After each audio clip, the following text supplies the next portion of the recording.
কেন্দ্রীয় সরকার ৩০ এপ্রিল জাত ভিত্তিক জনগণনার ঘোষণা দিয়েছে। সরকারের এই ঘোষণাকে সাধুবাদ জানায় প্রদেশ কংগ্রেস।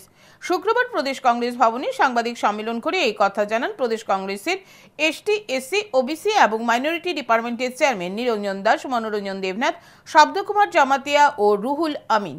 তারা একই সাথে কংগ্রেস নেতা রাহুল গান্ধীকে অভিনন্দন জানান।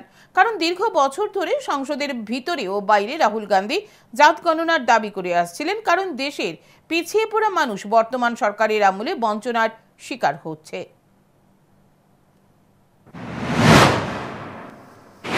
কাস্ট সেন্সাস করবেন বলে ঘোষণা দিয়েছেন।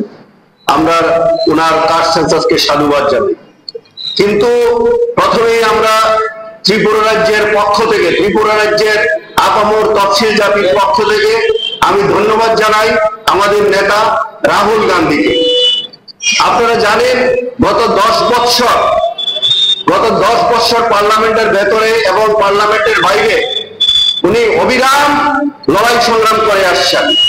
সেই লড়াই সংগ্রামের মধ্য দিয়ে ওনার দাবি ছিল আপনারা শাসক গোষ্ঠী অবিলম্বে কাস্ট সেন্সাস করেন এবং মানুষের সামনে প্রত্যেকটা জাতের তফসিল জাতি, তফসিল উপজাতি, ওবিসি, মাইনরিটি মানুষের যে অধিকার তার জনসংখ্যা অনুযায়ী তার সংরক্ষণ করতে হবে।